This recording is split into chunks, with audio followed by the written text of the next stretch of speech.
Shalom Bapak Ibu Saudara yang dikasihi Tuhan kita Yesus Kristus. Kiranya damai dan sukacita oleh Roh Kudus melimpah di dalam hati dan kehidupan saudara sekalian. Selamat pagi dan salam jumpa kembali di podcast Renungan Pagi Mutiara hari ini yang setia menyapa dan menemani saudara di dalam doa dan renungan firman Tuhan. Dan di kesempatan pagi hari ini renungan firman Tuhan akan mengangkat judul Perjalanan Iman Abraham. Nas firman Tuhan akan kita awali dari Ibrani pasal yang ke-11, ayat yang ke-8 yang berkata, "Karena iman, Abraham taat ketika ia dipanggil untuk berangkat ke negeri yang akan diterimanya, menjadi milik pusakanya. Lalu ia berangkat dengan tidak mengetahui tempat yang ia tujui." Bapak Ibu Saudara yang dikasihi Tuhan kita Yesus Kristus, pagi ini kita akan belajar perjalanan iman dari seorang tokoh terbesar di dalam Alkitab kita, yakni Bapak Abraham.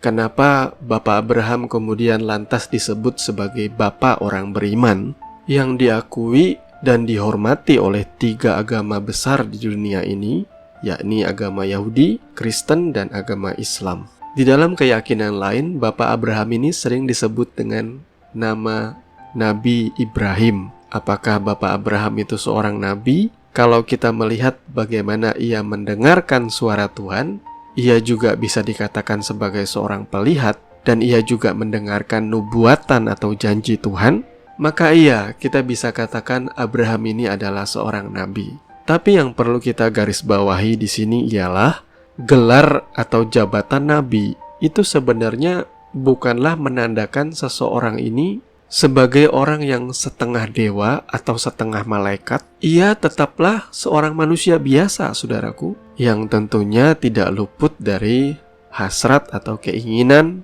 dosa, ketidakpercayaan, dan banyak lagi kelemahan-kelemahan seorang anak manusia. Dan dari nas pembacaan kita di pagi hari ini kita bisa melihat bahwa perjalanan iman seorang Bapak Abraham itu dimulai dari ketika ia memutuskan untuk keluar dari Ur Kasdim, kampung halaman leluhurnya, dan mengikuti Tuhan menuju kepada tanah yang dijanjikan, yakni tanah Kanaan.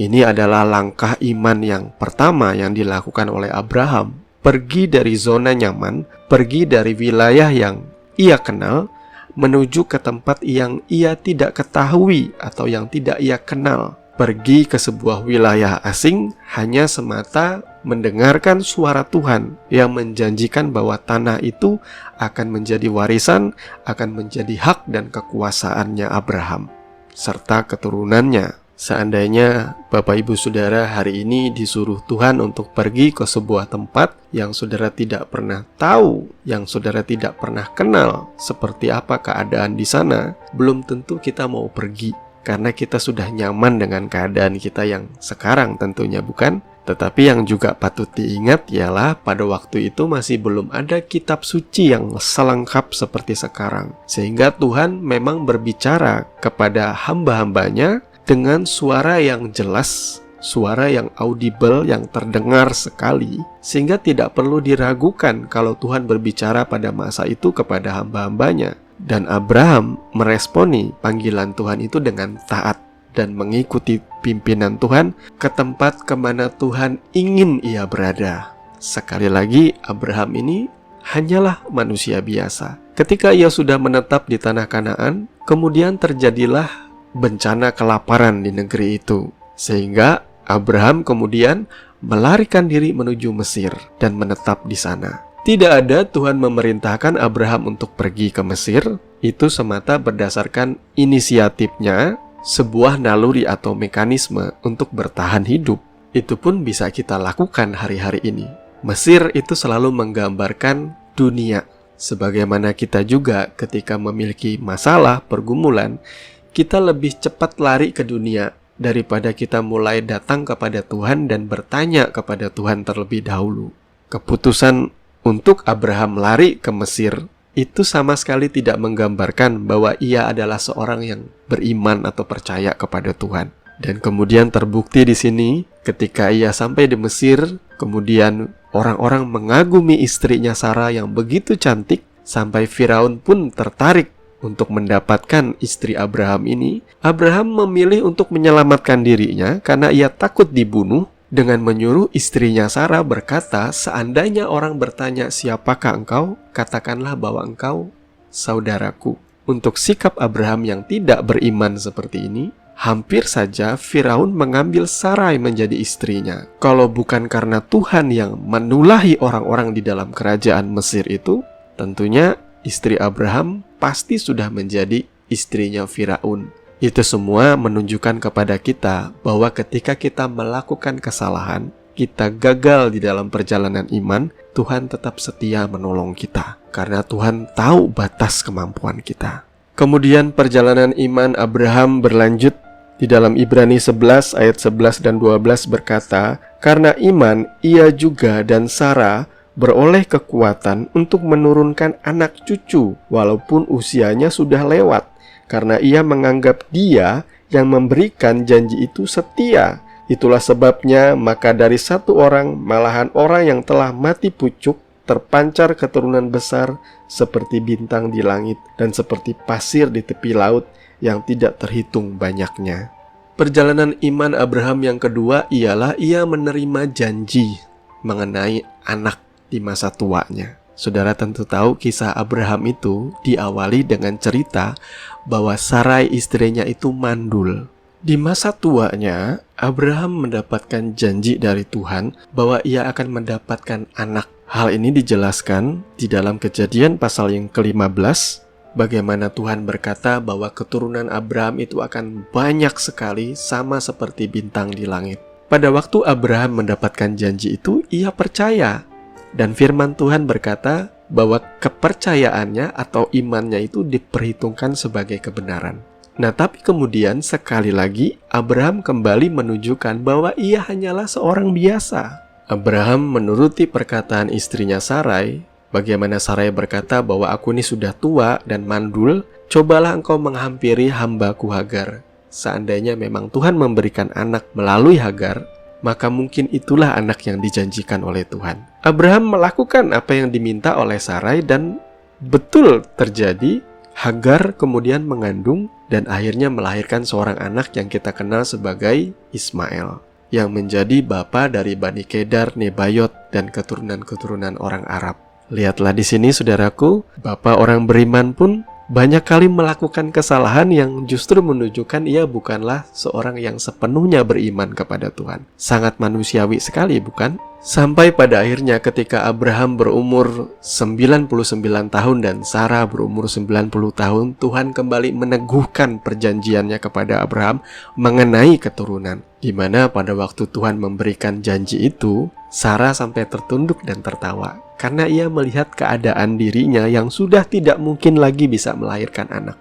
Hingga tepat pada waktu umur Abraham sudah 100 tahun, akhirnya mengandunglah Sarah. Kemudian ia melahirkan anak yang kemudian diberi nama Ishak. Dan puncak dari perjalanan iman Abraham ialah seperti yang tercatat di dalam Ibrani 11 ayat 17 sampai dengan 19 yang berkata, karena iman maka Abraham tatkala ia dicobai mempersembahkan Ishak, ia yang telah menerima janji itu rela mempersembahkan anaknya yang tunggal, walaupun kepadanya telah dikatakan, keturunan yang berasal dari Ishaklah yang akan disebut keturunanmu. Karena ia berpikir bahwa Allah berkuasa membangkitkan orang-orang sekalipun dari antara orang mati. Dan dari sana ia seakan-akan telah menerimanya kembali. Saudara tentu mengetahui kisah bagaimana Abraham pada akhirnya diminta oleh Tuhan untuk mempersembahkan anaknya yang tunggal. Walaupun di ayat ini menggunakan kata dicobai, tetapi sekali lagi Tuhan tidak mungkin mencobai dengan tujuan untuk menjatuhkan anak-anaknya. Tetapi di sini ditulis di dalam bahasa Inggrisnya itu try, menguji hati Abraham. Ini tentunya adalah ujian iman yang terberat yang tidak ada seorang pun daripada kita yang mau melakukan hal yang seperti dilakukan oleh Abraham. Dia sudah menanti anak ini dari masa mudanya sampai umurnya sudah layu 100 tahun. Dia mendapatkan satu-satunya anak perjanjian yang berasal daripada Tuhan dari istrinya juga yang sudah tua.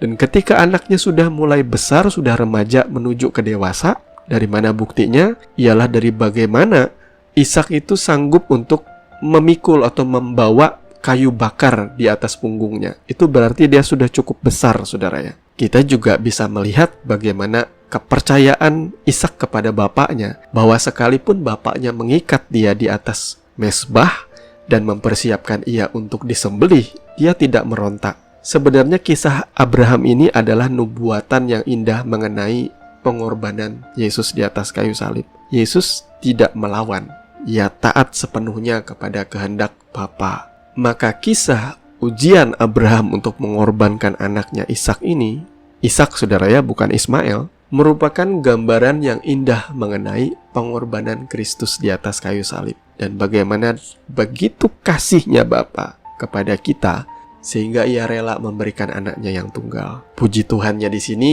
Abraham menunjukkan kualitas imannya yang teruji bertahun-tahun. Ia setia, bahwa sekalipun anaknya ini dikorbankan, ia percaya kepada janji Tuhan yang sebelumnya, bahwa Tuhan berjanji melalui Ishak atau melalui keturunannya inilah Tuhan akan memberikan keturunan-keturunan yang banyak seperti bintang di langit. Tetapi sebelum Abraham mengambil pisau, malaikat Tuhan berkata, "Stop, berhenti. Tuhan sudah melihat kesungguhan hatimu." Dan Tuhan menyediakan domba pengganti, gambaran daripada Tuhan Yesus Kristus yang menjadi domba pengorbanan untuk menggantikan dosa-dosa kita. Tuhan memberkati firman-Nya. Mari kita berdoa. Bapa, di dalam nama Tuhan Yesus, terima kasih untuk firman di pagi hari ini. Kami mengucap syukur Tuhan. Kami percaya firman ini boleh meneguhkan perjalanan iman kami di dalam mengikuti Engkau. Kadangkala mungkin kami gagal di dalam mengikuti Engkau, tetapi kami mau tetap berjalan di dalam rancangan dan rencana-Mu Tuhan. Terima kasih Bapa. Di dalam nama Tuhan Yesus kami berdoa. Haleluya. Amin. Bapak Ibu Saudara yang dikasihi Tuhan, kami percaya kebenaran firman boleh menguatkan kita dan menjadi berkat di dalam kehidupan kita untuk menjalani hari-hari ini. Sampai berjumpa lagi di podcast Renungan Pagi yang berikutnya. Kasih karunia menyertai saudara sekalian. Shalom.